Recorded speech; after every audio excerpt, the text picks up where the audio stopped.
Hermanos de Iglesia Héroes de la Fe, nos encontramos nuevamente en este domingo 24 de enero para poder continuar con nuestro estudio del libro de Nehemías, del cual tuvimos ya una introducción la semana anterior. Por favor, detenga un momento el video para agradecerle a Dios por su misericordia y su amor. Ponga en sus manos todos sus planes, sus sueños y sus preocupaciones, sabiendo que aprenderemos sobre esto en el libro de Nehemías. Vamos a poner en contexto la lección del día de hoy. Hemos de decir que las condiciones políticas del reinado de Artajerjes son extremadamente complejas, siendo que Asuero, es decir, su padre, había cometido una serie de irregularidades políticas en el manejo del imperio que lo llevarían evidentemente a tener una gran cantidad de conflictos y de volverlo ingobernable. Asuero, como se le llama en la Biblia, aunque la historiografía secular lo registra como Jerjes I, va a tener un carácter muy especial.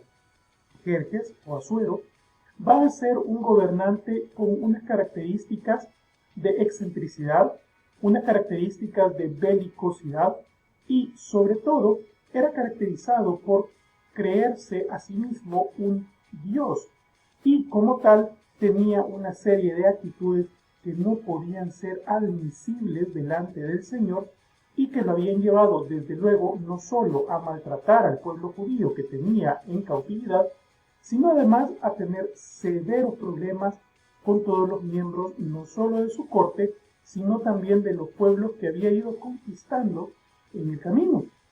En ese sentido, entonces, es muy necesario darnos cuenta que Jerjes había cosechado una primera batalla en rebelión. Esta primera batalla en rebelión se va a registrar en Babilonia. Tal como puede observarse, Babilonia tiene una especial cercanía con la capital del imperio, que es Susa. Esto va a causar un enorme revuelo militar entre ambas localidades, por lo cual el rey Artajerjes, es decir, el rey que gobernaba en los tiempos de Nehemías, estaba muy ocupado atendiendo una guerra contra Babilonia. Pero además también hay una rebelión importante en Egipto y este Egipto va a ser muy relevante en cuanto a la cercanía que tiene con Jerusalén.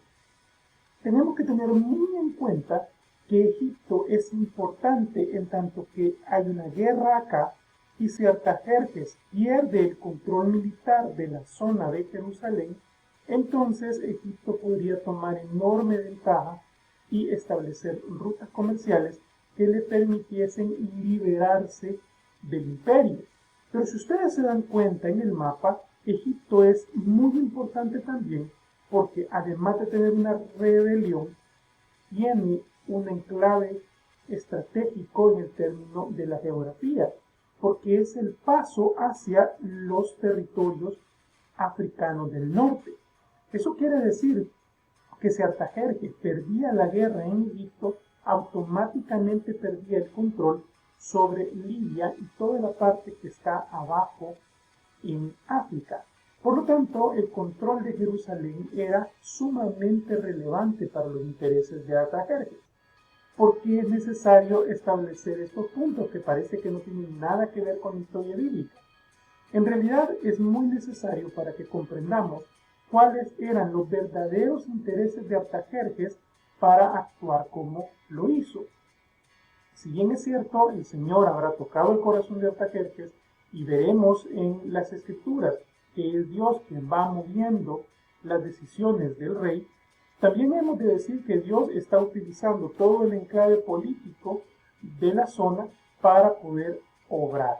Pero además es muy necesario entender que hay una tercera guerra que Artajerjes va a tener que gestionar. La situación es que esta tercera guerra es una guerra que definitivamente ha perdido. De hecho, no la perdió él, sino que la perdió su padre. Jerjes I, o Asuero, había perdido la batalla de las Termópilas en Grecia en contra del general Leónidas, quien había liderado a 300 hombres para detener el avance conquistador de los persas. Esto hace que el imperio persa no pueda continuar en su conquista hacia Europa, porque le detienen ahí. Artajerjes entonces tiene un enorme problema porque tiene diferentes rebeliones y un tapón militar hacia Europa, y es Jerusalén precisamente la ciudad que está justo en medio de los tres grandes conflictos con los que tiene que lidiar. Por lo tanto, Jerusalén se va a convertir en una clave particular para mantener fuerte al imperio. Sabiendo eso, entonces, vamos a empezar a estudiar qué es lo que va a pasar con Nehemías. Nehemías, hemos dicho que era el copero del rey. Y para poder entender qué hacía un copero, hemos de decir algunas de las características que éste tenía. En primer lugar, se trataba de una persona culta y estudiada. ¿Por qué motivo? Bueno, porque el copero del rey estaba todo el tiempo en la corte. Tenía relación con el rey directamente.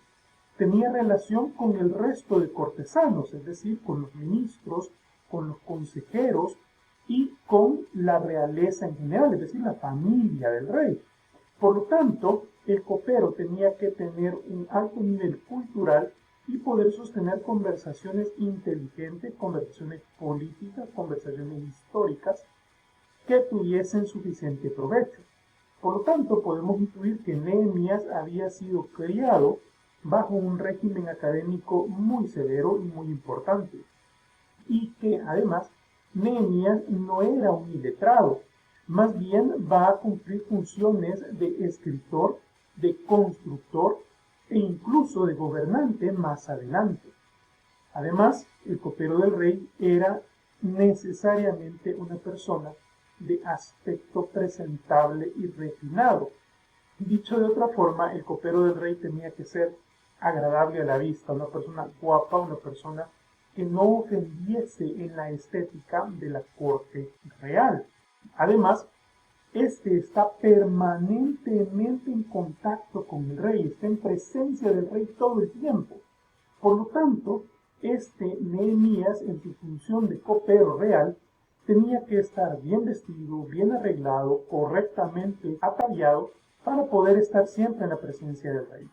Pero estar siempre en la presencia del rey también tenía como consecuencia el tener una profunda influencia en las decisiones reales. Porque bueno, evidentemente el rey va a estar consultándole a las personas que tiene más cerca.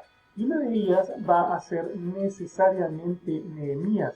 Por lo tanto, Nehemías, al ser muy estudiado, al ser muy culto y al tener esta posición, evidentemente tenía un estatus político muy alto, tenía un nivel de poder importante y, sobre todo, tenía una influencia muy relevante sobre lo que el rey podía llegar a opinar. Y, en general, se consideraba que era el segundo más íntimo del rey, luego, por supuesto, de la reina. Esto quiere decir que normalmente el copero del rey era el amigo, era el cómplice en todo, era el confidente, era el que todo lo sabía. ¿Por qué me he detenido a hacer esta caracterización del copero? Justamente porque luego nos daremos cuenta que Nehemías, en vez de utilizar toda esa influencia, va a recurrir a otros métodos cuando se ve en verdaderos problemas. Vamos a hablar un poco acerca de cómo era esa relación entre Nehemías y el rey Artajerjes, porque resulta que Artajerjes está acostumbrado a la cultura judía. ¿Por qué? Bueno, porque resulta que Asuero, o Jerjes I, había tomado por reina a una descendiente de Judá. La reina Esther era una hija descendiente de la tribu de Benjamín, del reino de Judá. Por lo tanto, la relación que había entre Artajerjes y la cultura judía era por demás conocida. Acordémonos que Asuero la tomó como reina luego de repudiar a la reina Vasti sin saber que se trataba de ascendencia judía. Es decir, cuando Asuero la toma por reina, no sabe que no es persa directamente, y éste la mantiene en secreto por un tiempo. Ahora, no se tiene el nombre de la madre de Artajerjes, no se sabe con certeza si fue Esther o si fue Vasti. Sin embargo, por las fechas de nacimiento estimada de Artajerjes, es bastante complicado que sea directamente hijo de Esther. Lo más probable es que sea el producto del matrimonio entre Asuero y Vasti. Por lo tanto, cuando Vasti es repudiada, será Esther quien va a criar a Artajerjes, va a fungir como madrastra. Entonces, al ser hijastro de una judía, tiene bastante conocimiento acerca de esta cultura, tiene bastante conocimiento acerca de la religión judía, pero sobre todo está muy sensibilizado al respecto de lo que el pueblo judío ha padecido hasta este momento de cautividad. Entonces, vamos a decir que el rey Artajerjes tiene dos grandes lados por los cuales tener empatía con la situación que se va a presentar en el pueblo judío. Por un lado, toda la parte política que ya explicamos acerca de las guerras que estaba librando, lo llevan necesariamente a tener el foco en Jerusalén como un punto de control político y militar. Por lo tanto, lo que estuviese pasando en Jerusalén era importante para sus intereses como emperador. Y por el lado familiar, Artajerjes también tenía esa relación directa por la madrastra con la que se había criado. Dicho esto y conociendo todo el contexto necesario para comprender qué es lo que va a suceder acá, entonces vamos a la palabra del Señor en Nehemías capítulo 1, versículo 1. Palabras de Nehemías, hijo de Acalías. Aconteció en el mes de Quisleu, que es aproximadamente el mes de septiembre en nuestro calendario, en el año 20, estando yo en Susa, capital del reino. Debo explicar qué es lo que está sucediendo. En la antigüedad, las eras no se contaban de manera cronológica como ahora lo hacemos, sino que se contaban a partir del año del reinado de uno u otro gobernante. En este sentido, entonces, lo que está diciendo Nehemías es que se encuentra en el 20º año del reinado de Artajerjes y está en el mes de Quisleu, es decir, en el mes de septiembre. Es muy evidente que Nehemías está en Susa, en la capital del imperio, precisamente porque es en la capital donde vive el emperador y él estaba en presencia del emperador. Es importante también decir que al estar en el año 20, registrarse el año, también da una idea de qué tanta intimidad había ya entre Nehemías y el rey Artajerjes, porque si habían pasado ya 20 años de reinado, quiere decir que Nehemías era extremadamente cercano con el rey, tenía ya muchos años de servirle. Dice Nehemías que vino Hanani, uno de mis hermanos, con algunos varones de Judá, y les pregunté por los judíos que habían escapado, que habían quedado de la cautividad y por Jerusalén. Fíjense, le hace tres preguntas. Distingamos acá. En primer lugar, le pregunta por los judíos que habían escapado, es decir, aquellos judíos que habían sido cautivos y que habían ido por comisión imperial a repoblar Jerusalén. La semana pasada estudiamos cómo varios de los gobernantes les habían dado permiso para ir y restablecer el control en Jerusalén. Sin embargo, la concepción que Nehemías tiene de esos judíos que han salido del imperio no es el de que son unos enviados del imperio hacia, no es que les dieron permiso para ir, les llama los que habían escapado. ¿Y por qué motivo será que Nehemías no reconoce a estos judíos como enviados del imperio, sino como escapados? Precisamente porque el imperio les dio permiso para ir, pero no para ser libres, sino que les dio permiso para ir y establecerse en nombre del imperio en Jerusalén. En ese sentido, entonces, Nehemías los considera como una especie de escapados o de liberados a la fuerza y que están en Jerusalén. En segundo lugar, le pregunta por los que habían quedado de la cautividad, precisamente aquellos que lograron quedarse en Jerusalén incluso después de las conquistas que éstas habían sufrido. Entonces le está preguntando por aquellos judíos que lograron quedarse en la tierra y que han mantenido la pureza, es decir, los que no se contaminaron con otras razas como si lo hicieron los samaritanos. Mucho ojo en este punto. Y luego le está preguntando por la ciudad, ¿cómo está Jerusalén? Si revisamos los años en los cuales han transcurrido los cautiverios, Nehemías nunca vivió en Jerusalén. Nehemías nació en Persia. Nehemías nació cautivo. Pero está preguntando por la tierra de sus padres. Y me dijeron, Hanani por supuesto, el remanente, los que quedaron de la cautividad, ahí en la provincia, están en gran mal y afrenta. Y aquí me voy a detener porque Hanani nos deja un detalle ahí importante. Hanani no habla de los que están en la ciudad de Jerusalén, no habla de los que están en el país de Jerusalén, sino que habla de los que están en la provincia de Jerusalén.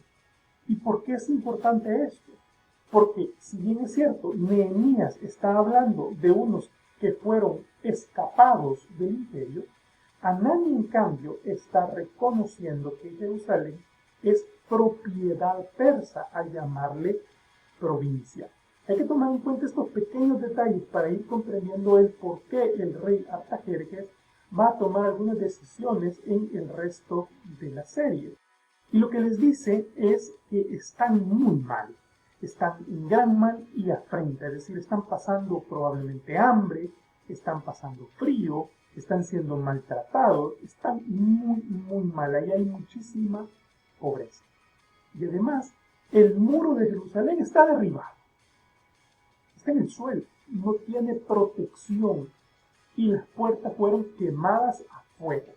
Es decir, allí hay un desastre. Realmente Jerusalén es un desastre en palabras de Hanani. Cuando oí estas palabras, me senté y lloré e hice duelo algunos días y ayuné y oré delante del Dios de los cielos. Recordemos que hace un momento estábamos hablando de que Nehemías tenía una enorme cercanía con el rey Artajerjes. Nehemías era extremadamente cercano al rey y nada le costaba hablar con el rey directamente y decirle: Majestad, mi pueblo está en problemas, necesitamos protección, necesitamos alimento y lo que pido es que mande su ejército y destruya a los enemigos. Nada le costaba hacer eso en realidad.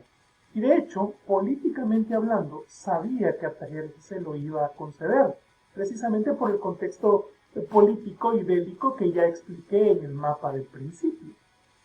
Sin embargo, Nehemías nos va a dejar una enorme enseñanza a todos nosotros los cristianos, cuando, en vez de utilizar sus influencias con el rey, va y primero dice que se sentó a llorar.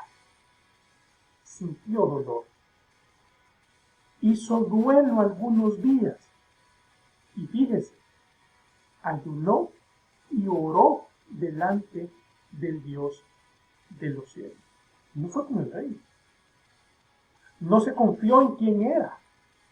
Nehemías no se confió en el poder que tenía. ni en el puesto que le habían conferido. Nehemías fue humilde y antes de tomar acción, antes de tomar decisión, antes de ir con el rey, fue con el rey de reyes a pedir consejo de Dios para saber cómo debía actuar ante una situación que era realmente complicada. Veamos entonces cuál fue la oración que Nehemías realizó.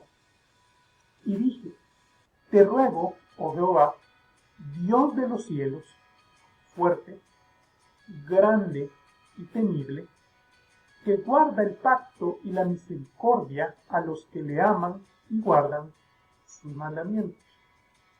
Persia en ese momento era el imperio más grande del mundo conocido.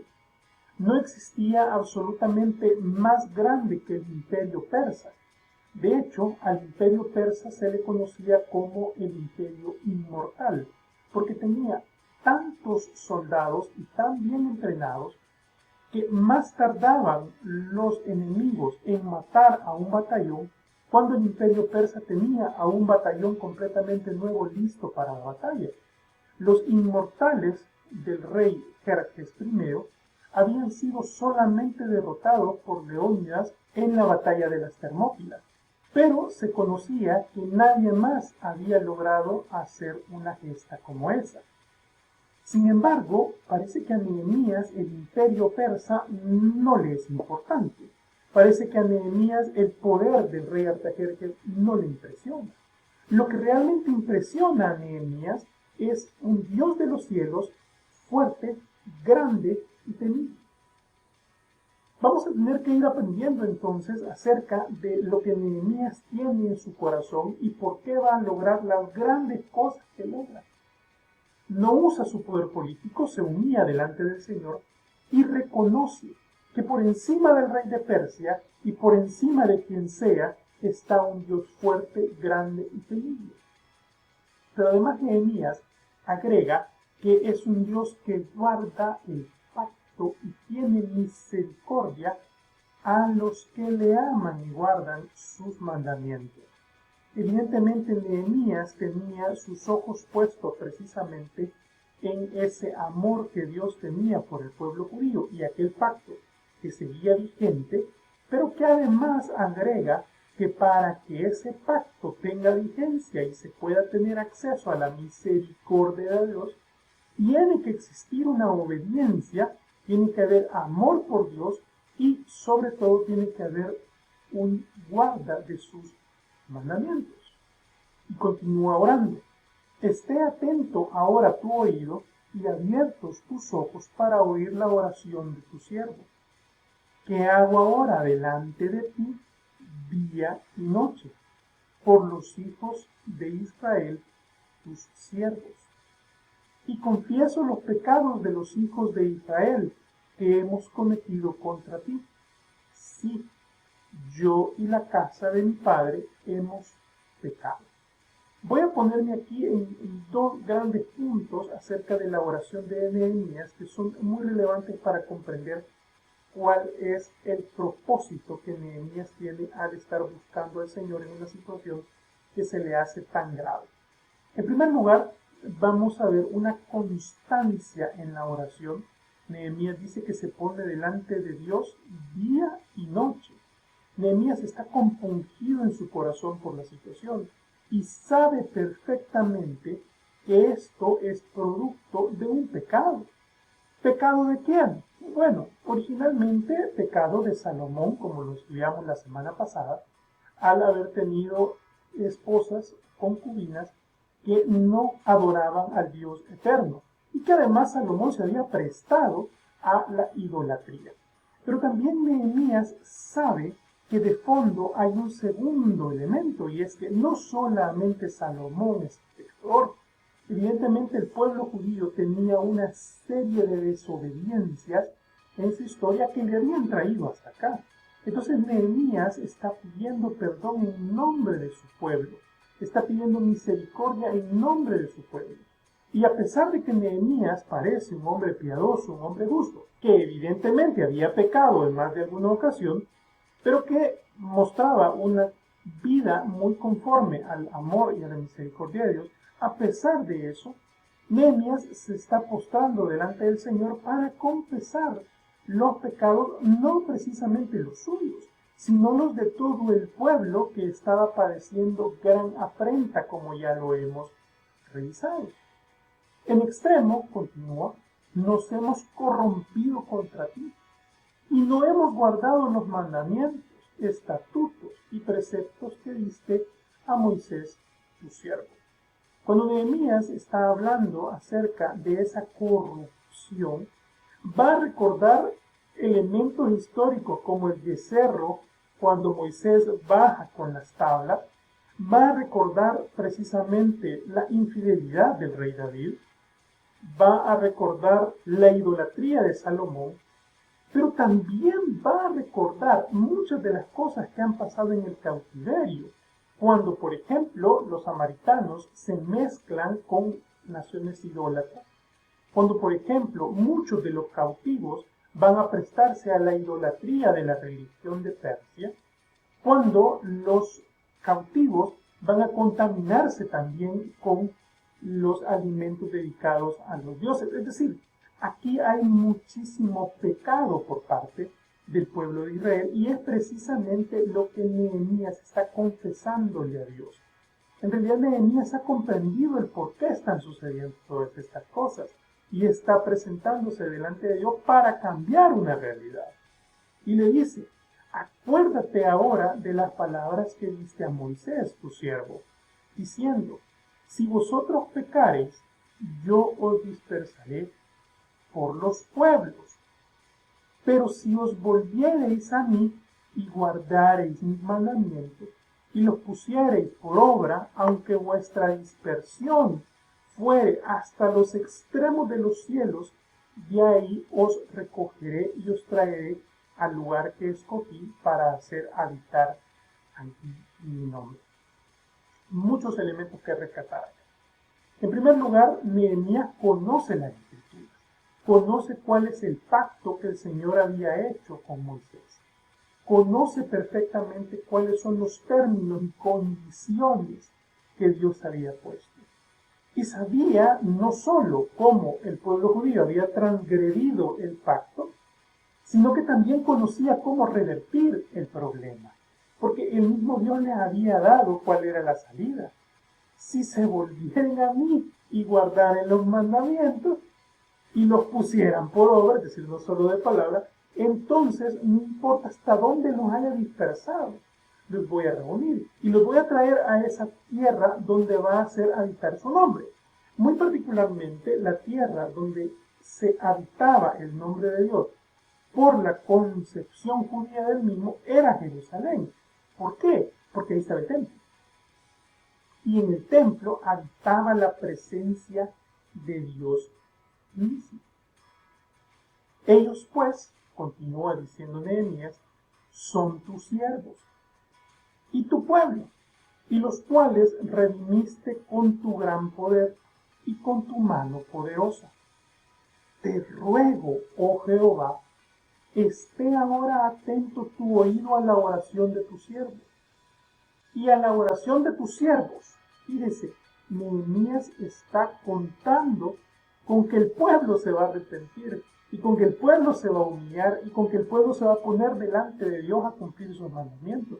Nehemías no lo sabe, al menos no con certeza. Nehemías entonces lo que está haciendo es jugándosela delante de Dios. Está poniendo delante del Señor una actitud de humildad y está poniendo además la humildad de todos los demás del pueblo. Se la está jugando en realidad.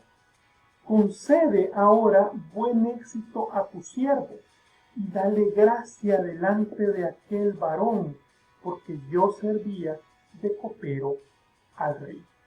Ven que es sumamente importante que nos demos cuenta que Nehemías tiene un plan trazado, tiene algo bastante claro.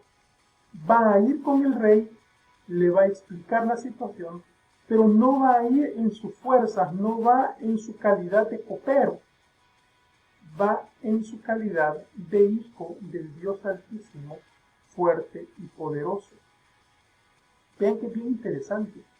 Nehemías, cuando se presenta en el versículo 1 del capítulo 1, no menciona que es el copero del rey, porque parece que para él lo verdaderamente importante no es su posición política, sino que es hijo del Dios Altísimo, y por eso hace referencia no a su posición, sino a su linaje hereditario como judío que es. Y entonces, cuando ya tiene trazado su plan y se va a presentar delante del rey Artajerjes, entonces va a buscar al Señor para obtener su gracia. No cabe duda de que Nehemías es un personaje excepcional que nos ha dejado lecciones profundas en esta mañana y que sin ninguna duda nos va a llevar a la reflexión acerca de, y cuando tenemos un problema, lo enfrentamos pensando en nuestras habilidades, en nuestras capacidades, en nuestra posición, o lo hacemos poniendo nuestro corazón humillado delante del Señor. Que Dios les bendiga, mis hermanos, y estoy seguro que continuaremos aprendiendo del libro de Nehemías y muchas lecciones para nuestras vidas. Bendiciones.